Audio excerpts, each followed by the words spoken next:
On est parti pour la folie des accidents de chasse. La Provence, alors on est dans le sud. Une balle de chasse finit dans une maison lors d'une battue aux abords du lycée à Marseille. Alors, une battue aux abords du lycée, c'est classique. Des bonnes vieilles histoires qu'on retrouve dès le mois de septembre en France. Un riverain du 8e a cru sa dernière heure à arriver. C'est rédigé de manière tragique. Lundi soir, lorsque peu après 20h, ce quinquagénaire a perçu une puissante détonation et un choc dans la maison qui jouxte le collège Marseille Vert.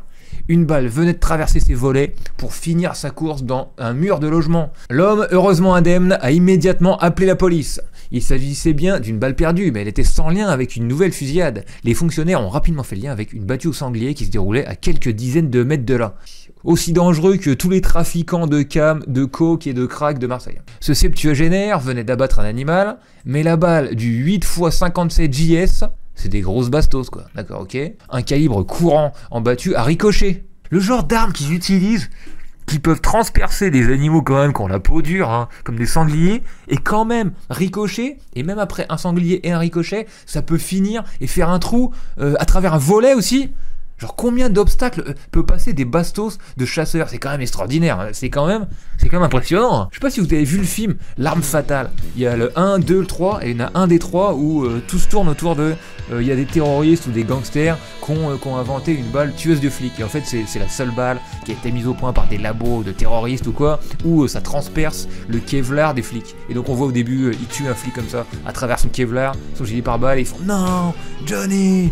Et en fait, c'est l'arme absolue contre les flics des années 90. Et là, on dirait que les armes de chasseurs, en fait, elles sont toutes comme ça maintenant. Elles sont toutes comme ça. Genre, elles peuvent traverser un sanglier, ricocher, un volet, finir dans un mur. Hello my friends, it's FS Russia again, and we're doing something a little bit different today. Bien qu'a priori, dans les règles, le tireur à l'origine de l'incident devrait être convoqué ultérieurement par la police. C'est sûr qu'il va avoir une petite tape sur le doigt. Deuxième, France Bleu. Une enquête est ouverte par la justice après le signalement d'un accident de chasse à la Chapelle-au-Bareil en Dordogne. Donc attends, là, il y a une bastos qui a fini dans le coffre et une dans la lunette.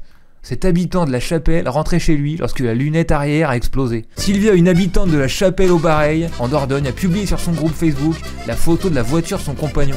La lunette arrière est détruite et un trou était percé dans la tôle.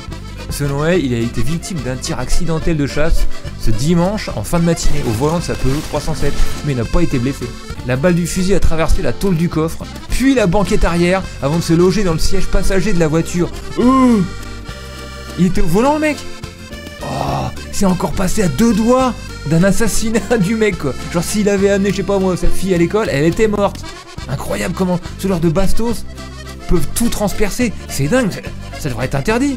Messieurs les chasseurs, enfoncez-vous dans les fourrés pour traquer le gibier. Que faites-vous sur le bord des routes? Non mais ce que tu sais pas Sylvia, c'est qu'ils ont des armes de guerre qui peuvent aller jusqu'à 3 km de loin. Donc ils peuvent être en fait à Pétaouchnok, tu les vois pas, tu les entendrais jamais les gars, d'accord? T'entendrais même pas le coup de feu, et t'as un truc qui traverse 3 km, et qui traverse ta bagnole, ton crâne, un volet, tout. This rifle is called the Bad News. I think it's going to spell very bad news for our truck down there. Après entre un sanglier et une 306, t'es marrant, ça c'est pas évident. Non mais c'est vrai, il faut colorer ses bagnoles un peu, genre en fluo quoi. Parce que voilà, le mec là, il donnait le bâton pour se faire battre aussi. Johan Decabra commente, est-ce que c'est un mec de la famille? Mon père est bien trop gentil sur ce coup-là, mais c'est sa décision. J'aurais pas pris la même. C'est son fils là qui sous-entend que son père en fait va rien faire, voilà. Bonsoir, pas d'amiable lorsqu'il s'agit d'armes à feu, je suis désolé. Donc les gens sont révoltés, d'accord? Mais on dirait, selon le fils de la victime, que le père a été gentil cette fois et qu'il a laissé passer. C'est fou quand même ce que les gens laissent passer dans la vie. Je suis pas un expert en balistique, hein, mais on dirait quand même que ça a été tiré tout droit, genre le mec était dans la voiture derrière, ça roulait pas assez vite. C'est effectivement ce qui s'est passé, le chasseur était sur le bord de la route. Quant au sanglier, mon compagnon ne l'a pas vu, mais le tir a été fait sur la route, un truc de fou. La voiture a été placée sous scellé et va être analysée. Ah donc, ils ont saisi sa caisse en plus. Comme on sait le temps que mettent les gendarmes à analyser ce genre de truc de chasse, d'accord, le mec est à pied pendant des années. Au moment du tir, selon le maire de la commune Jean-Michel Faure, alors comment il est au courant? Un seul chasseur se trouve au bord de la route. Attends, mais le maire était là. Le maire qui participait également à la battue, mais qui n'a pas assisté à la scène, explique avoir prévenu la gendarmerie de Montignac le lendemain de l'accident. Bah oui, il faut pas se presser non plus, tu vois. Autre incident de chasse, car ça ne s'arrête pas là. Un chasseur de 80 ans tire sur une... Alors ça, c'est gratiné aussi. On est pas mal du tout.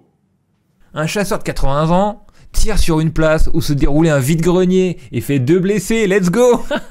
Les faits se sont déroulés ce dimanche 15 octobre dans le Beaujolais. Bien sûr, forcément dans le Beaujolais. 2 personnes, un père et son fils, ont été blessés par les tirs d'un chasseur. Les tirs.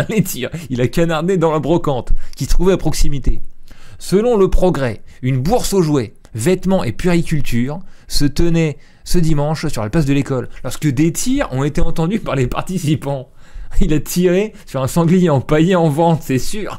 Les ambiances de brocante dans le Beaujolais, les gars. On a été surpris par le tir. Tout le monde a sursauté.